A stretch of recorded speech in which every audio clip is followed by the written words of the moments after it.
can see the screen. It still saw the screen. But so then, Nico, can you stop the slideshow for just a second? sure. So that I can just go for the YouTube, and just say, can you They see you. They see you there. Just take for a minute to stop sharing because I want to make sure. Okay, so good morning, those who are on Zoom and YouTube. This is the St. Mark's Forum. Today is Sunday, January 25th, and our forum is addressing the issues that are happening in our country right now, and that's why we're here. So Miguel Briones is here, Kim Reed, they're leading the forum, and we're kind of in the middle of it, but we're going to keep going. So Miguel, thank you, and welcome to the forum. Thank you, and welcome everyone again for those who connected right now. So we start already talking about let's summarize the what is the actions the diocese is start taking. We mentioned that from 2019, the diocese start calling by herself that we are a diocese sanctuary. What does that mean? That we try to support all immigrants, all people who is in affecting for this politics that we are living right now. So I'm talking in the 2022 with the diocese starting a group that we call a Sanctuary Community. Well, this Sanctuary Task Force. This is a way to start to explore how we could support all the community, immigrant community, and the diocese. Not right now, in the last convention, we are becoming just a sanctuary community, not only task force, a community. And we have spread it out, growing to invite many congregations to learn how do we support and our immigrants. And this group start supporting through the legal services, how we respond when there are people detaining, how can we be present in these places, how to support families. Talking about this, St. Mark's have been benefic to this because we have a family at St. Mark's who's one member is detained right now, and we're able to get in this month. We're gonna get the third month to be able to pay his rent. So it's a good support besides activities that St. Mark's have been doing to be able to support these families or other families. Well, now we are trying to get in and support another family, but this is part that St. Mark's is doing right now. So we have four families that have been impacted by detention and Members of the deportation. family have been detained. Yeah. Yeah. So follow the screen. See. And you can share your screen again now. I'm sharing right now. Okay. Thank you. So let me see. Listen here again. You're doing great with all the distractions. And also the Episcopal Diocese, the Episcopal Church in the national level, our bishop, President Bishop, he got a message for us that we recently. Yeah, so, it's not being shared. It's right here. It's frozen, so we should. Is it the I don't know what happened. display? Yes. Let's see. Always a good. They show in the screen. They're showing. So Can you see my screen in the Zoom? Yeah. Yeah. Here we go. Here we go. There. So this is the reminded week in and week out that Jesus came to earth to share our human conditions. It is good to be reminded week in and week out that Jesus came to earth to share our human conditions, and that his exhortations to feed the hungry and welcome the stranger and tend the sick and those in prison are not metaphors. They're commands that are actually the ways that Jesus wants us to pattern our lives. So in response, we keep showing up to stand with immigrants and all those made vulnerable by this sinful world, because we know that this is where we will find the center of God's kingdom. We keep resisting, advocating, bearing witness, and repairing the breach. We keep sheltering and caring for those among us who are immigrants and refugees because they are beloved by God. Without them, cannot fully be the church.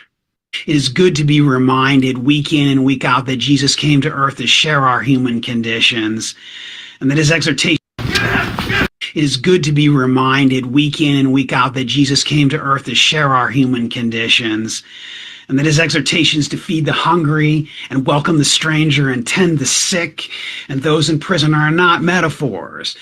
They're commands that are actually the ways that Jesus wants us to pattern our lives. So in response, we keep showing up to stand with immigrants and all those made vulnerable by this sinful world because we know that this is where we will find the center of God's kingdom. We keep resisting, advocating, bearing witness, and repairing the breach. We keep sheltering and caring for those among us who are immigrants and refugees because they are beloved by God. Without them, cannot fully be the church. It is good to be reminded week in and week out that Jesus came to earth to share our human conditions and that his exhortations to feed the hungry. Yeah, okay. Yeah. And that was put out last week. So that we haven't heard since what happened yesterday, the tragedy yesterday. No, this one, well, this is be updated what happened today, but back to little bit to the history, what we're talking about right now. Let me share the screen again. And, we know the message, okay, it didn't show my screen. Why didn't it show my screen? What did it- Molly, what did you do? Yeah. Maybe you scoot your chair closer. It takes like a good 30 seconds. Okay. Oh, there we okay. go. This is the lane, yeah. So, do you remember that bishop, right? Bishop I- Drake Loyola, with a great message to the president, we got it in memory. So this guy, here again, he's still supporting and calling Episcopalian. How important it is to support immigrants, as the bishop and the presiding bishop say that we are the more vulnerable right now, but I think everyone is vulnerable. So unfortunately, and it's really concerning. And let me just interrupt. People don't Sure. see that everybody's vulnerable. Hmm. You know. That's another story, yeah. I just want to point out for the people who are here, in your packet, there is a statement from the Bishop of Minnesota, and that was yesterday after the murder. Okay, I think a lot of us really would like to talk about what happened yesterday because we're so yeah. shaken. Well, let us get through. Let's get Okay. it through his We are- presentation, and we are- then we'll talk. My Okay. intention is to get in there with this, 30 seconds. So we understand to get a better understanding, this, in the 2023, 25, we haven't seen how much people's affected. But understand the immigration, what happened previously in the end of the administration of, the President Biden, we saw the immigration coming in here. What we discuss and between the many people is to understand why the people made this immigration in these numbers. Because needs having happened for a long time. So it's so suspicious for us, because as soon as you start and say, if the border, the USA border is open, many people try to find an event to this, but it's not true. We know that it's not open, never been open, but people in it, they try to move in here with not enough information. So we wonder where they start come from, It looks like another plan. There's something else we're talking about it. But what happened, the Biden administration to try to respond is to be in a human way, to start to let the people get in there and be registered to start on a process to everyone who's looking for asylum. And in immigration law, there's so wide and many branches of ways that we need to be applied if we're going to be a resident. And but the case about that. So in 2025, 273 people have been arrested by ICE, and 239,000 have been deported. So numbers, huge numbers. We know that the president is looking for a bigger number right now. Sorry. So the reports, they are confirming Mexican citizens continue to the deportations.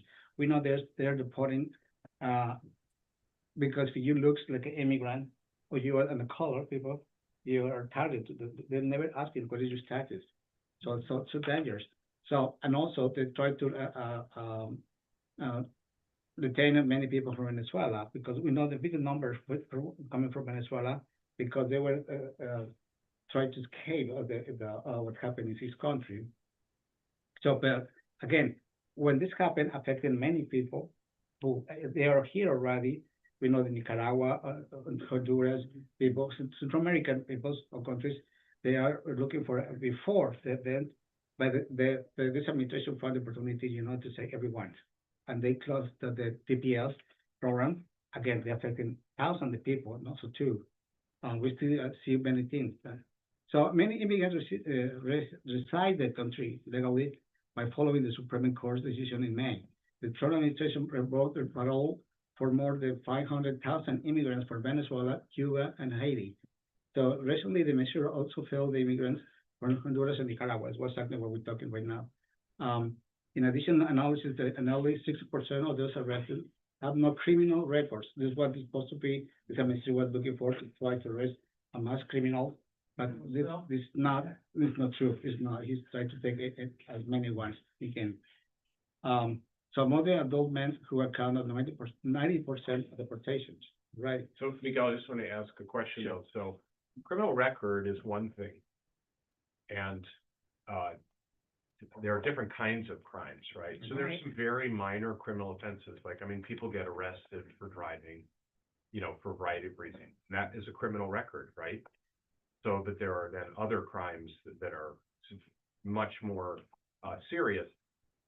What percentage of that are serious crimes is the question, and that's a very small number, and I think that's important to recognize. Yeah, I think I saw something that said 3% Right, were because violent. a lot of crimes. people in this country do not support criminals, serious criminals. And there should be justice brought to them. But this group is not those people. Yeah. And I think that needs to be said again and again. And he brought up that many of the stops or many of the arrests are based on race and language. It's how someone looks, it's how someone talks, and where someone is. Right. Yeah, the sad part of this is the Supreme Court, they approved that.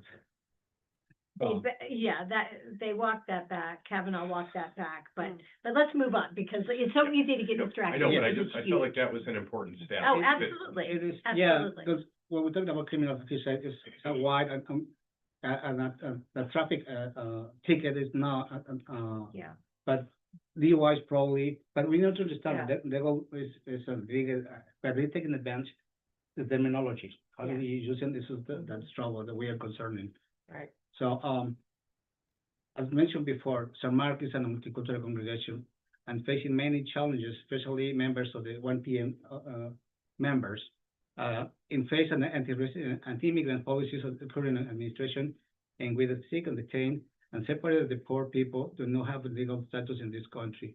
These policies have created a lot of fear and concerns for many families across the country, and of course, for families who are members in the community as well as Hispanic families. So from the last year, when we, San Mark start to supporting open to the 1 p.m., try to provide workshops like Know Your Rights. Yeah. But what's important is Can I interject Sure, here and talk about that? Okay, please. Yeah, so last year in December, actually, it was 2024 in December after the election, we started having Know Your Rights programs for our 1 o'clock attendees. And we had multiple opportunities for Know Your Rights programs, and we put out literature. It was in the bulletin.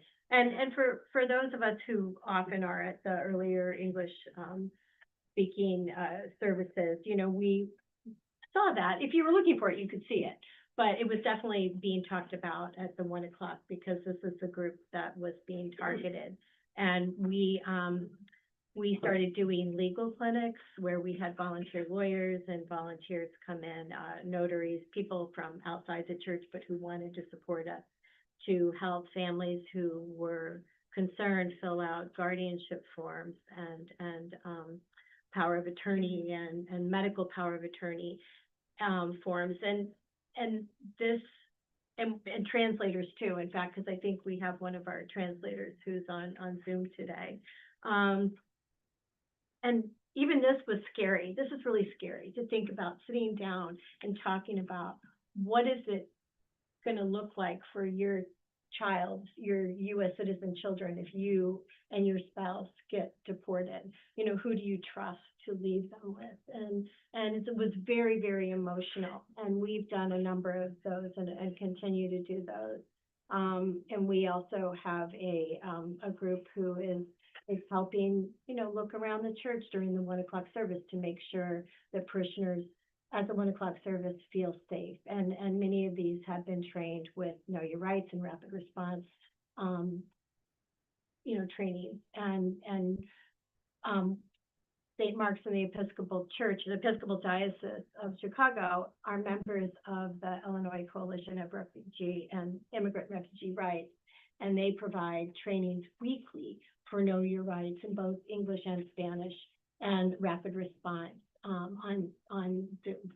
And so if you're interested in doing that, let me know. If we also have a Citizen Allies program where some of the families have signed up in case they need assistance with purchasing and delivering groceries or any sort of needs, help with transportation. So we've really been trying to think, how can we support our parishioners, our fellow parishioners who feel so vulnerable right now. So go on. Yeah, thank you. And thanks to these measures of support that they provide to the 1 o'clock, we haven't seen the attendances. They have an average number continue coming in here. They come with fear, but they feel safe in St. Mark's. It's wonderful. We saw in the last December, we got the celebration of Guadalupe with this many other celebrations in the 1 o'clock services. And thanks for all the people who showed behind the procession. We are talking about having now this procession because we are exposing the street. But thanks to the people who say we are supporting, we working with you. We had a good and one of the biggest processions that we have in December. It's great to see not only supporting, but see the face and see the multicultural and diversity in this procession. It was wonderful. And again, many families, they feel they are open to support and physical. They are and they feel so. The 1 o'clock, the attendance maintaining average. I would say an average. Now not too much people who many people still fear with a lot of fear. As Kim mentioned, because the consequence to be detained, Right. So it changed his life, and not only his life, the entire family. We had many stories about the families who are really concerning, to be separated first, be able to come back to the country. Say, well, you come back to the country.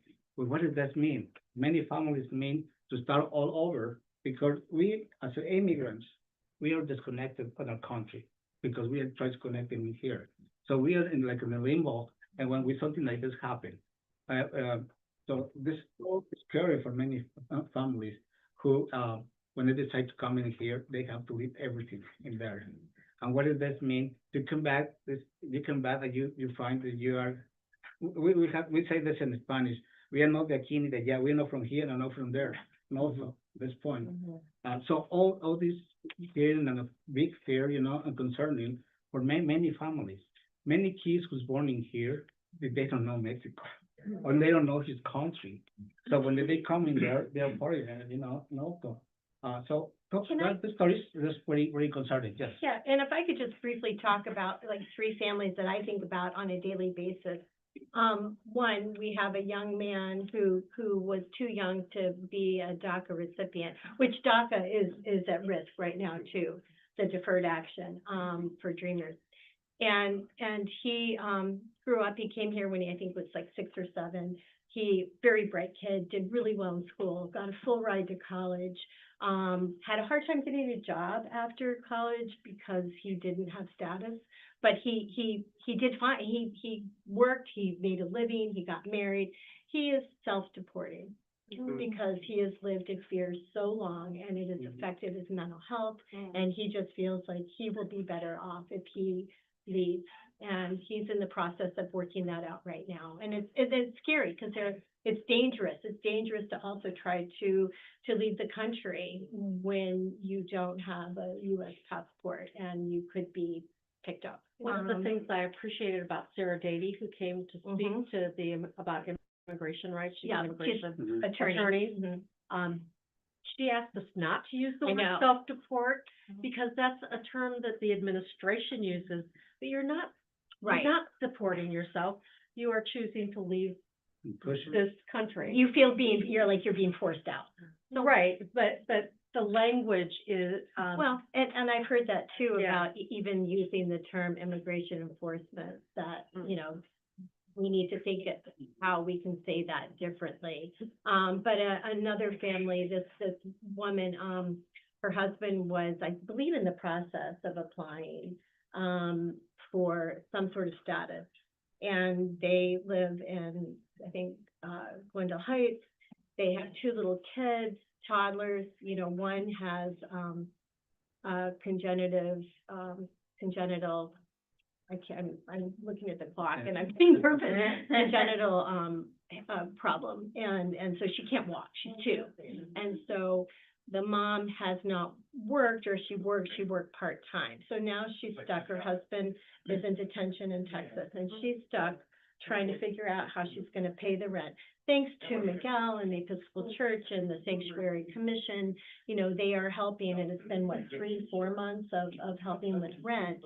And so that's great, but she still is trying to find, how can she get a job? How can she get, daycare? And all these things cost money. And there's also a language issue. And then she herself is at risk. So it's horrible. And then another family is connected through, Creo. And this woman her husband has been deported back to, Mexico. And same situation, has to try to pay rent. She doesn't work. She has 4 kids under 12, the youngest is 2. And so she is just scrambling, trying to figure out how she moves on with her life. And I believe she too is also someone at risk.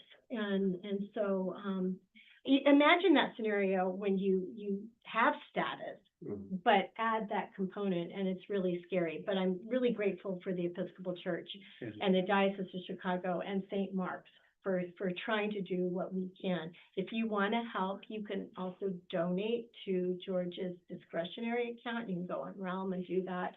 And because he is also providing help for these families for emergency situations. And I just want to remind people too, you know, that in our baptismal covenant, which we repeat every time we have someone baptized, you know, and this is on one of the handouts, we promise to strive for justice and peace among all people and to respect the dignity of every human being. We don't ask your status. We don't ask what language you speak, how much money you have. It's every human being. And I think we have to remind ourselves. And I think we're seeing our church, St. Mark's, we're seeing the Diocese of Chicago, we're seeing the Episcopal Church coming out more and more, making that statement that this is what we are doing. And this is, well, I'm so glad to see this in the news very often.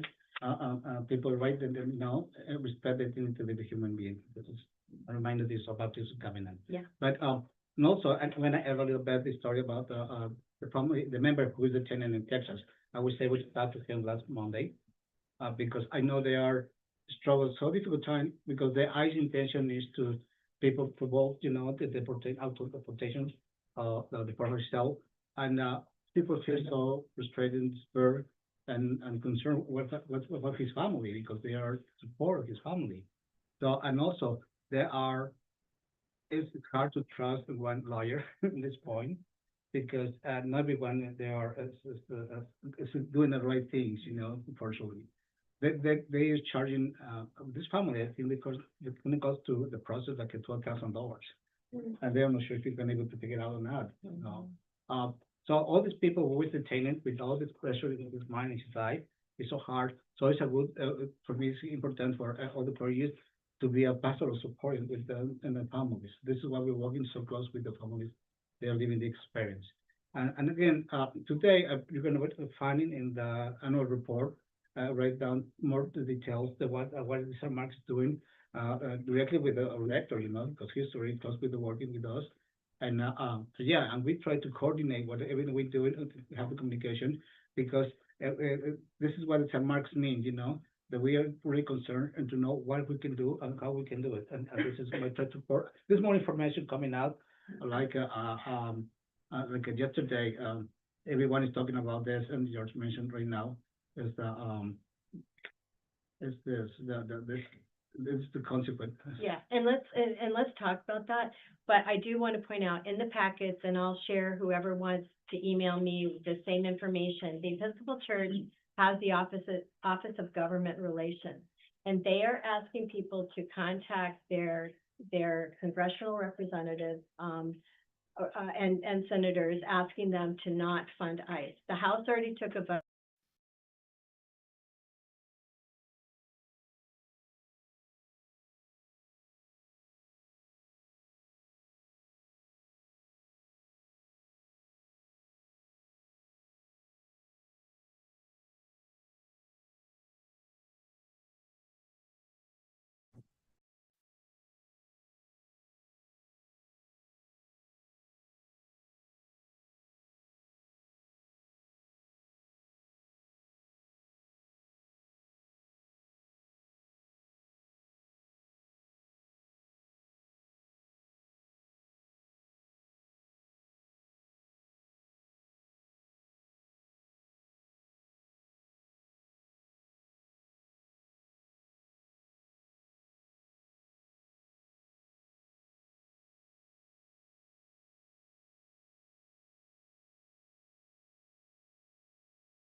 I just got out and I got back in, and I don't hear anything anymore, and I don't see anything anymore. Anybody else?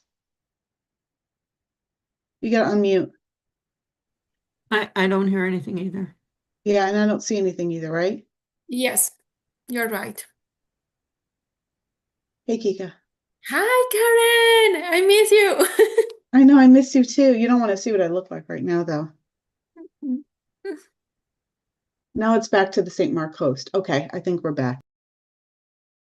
Anyone got a question for now? The migration with Dignity Sundays, it looks like 2 different Sundays in February. Is there an action that the congregations will be asked to take?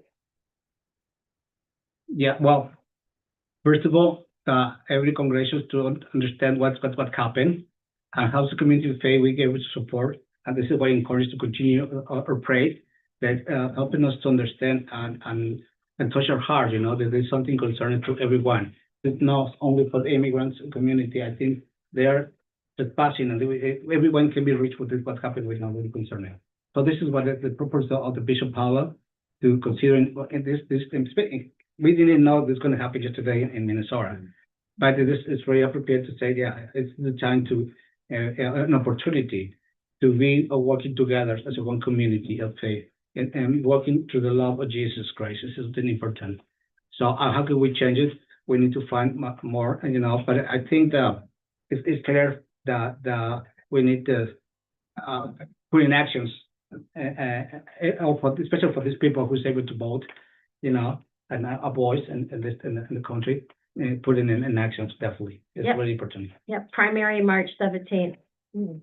Hey, Kim, You mentioned not just contacting our senators, but senators in other leadership positions. Yeah. Are there any ones that you particularly suggest? In the handout, There- again, people on Zoom, if you want a handout, email me, kimreed178@gmail.com.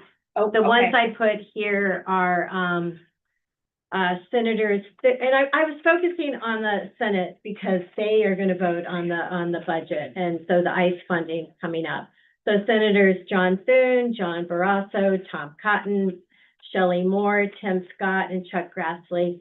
These are all Republicans, but I think that needs to be our focus right now because I believe most of the Democrats have promised that they're not gonna vote for ICE funding, so we need to focus on Republican leadership. What about the Except for wishy-washy to push back Republicans, on like, ours, too, though. Susan Oh, Collins yeah. or Lisa Murkowski, you know, the Oh, wishy-washy. absolutely, whoever you want Yeah. to, whoever you Yeah. want to, please. If you want to contact all of them, do that. They all need to hear, and you're right, our own, you know, They still need who say they reinforcement to support it, make the right. they need to Yeah. know that their constituents want this. Right. So I think that, you know, it feels really frustrating to me, and I think to a lot of us, that Congress isn't responding the way we want them to. But I am, as I've said before, really grateful to see the church really step up. And it's not just the Episcopal Church. You're seeing other denominations speaking out. And if you're watching what's happening in Minnesota and seeing all the interfaith, you know, not just Christian churches, but also other institutions stepping forward and speaking out. Yeah, I Hey, think Kim, real quick, this is Karen on Zoom. Yeah. Okay. Did your handout have the main switchboard number for the senators, It or sure do you have does. And individual let me numbers? I'll tell people the switchboard number. It's 202, area code 202-224-3121. You call that number and you just tell them whose office you want. So that's 202-224-3121. And I will try to post this in the Facebook. Page. Yeah. On the website, the church, Samat website too. So you have the file, you can. Yeah, send to I us can and we do share that. it. Yes. So you can now find it Yeah. in many ways to San Mark website. Thank you, Oh, Karen. one Karen, other sure. suggestion. Sure. Before we go, you know, this is sometimes hard. And it's not always convenient in the day because we all have our schedules. But do consider coming to the 1:00 service sometime, just to be with everyone, so we can be in fellowship and they can see that we care and we want to be with them. I think it really makes it's a really good thing, and it feels good for everyone to do that. And the bulletin is in English and Spanish.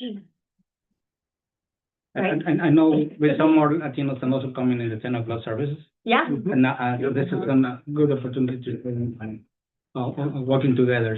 Yeah, I think the time is pretty much Yeah. done today. Yeah. And now, Can we close in a prayer, though? I just feel like that we need to keep going back to yeah, that.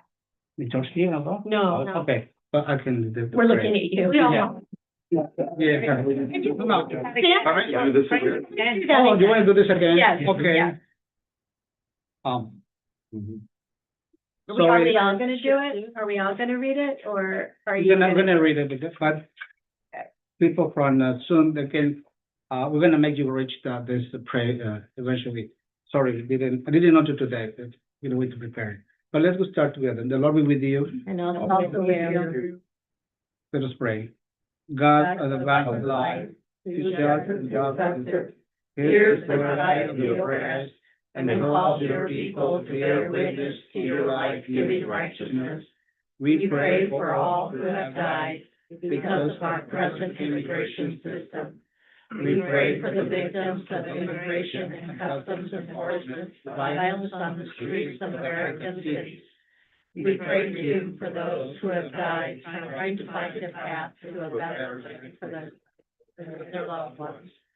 Send your spirit on all those who grieve and visit in fear, and grant the governing authorities the wisdom to safeguard due process, fairness, and human dignity.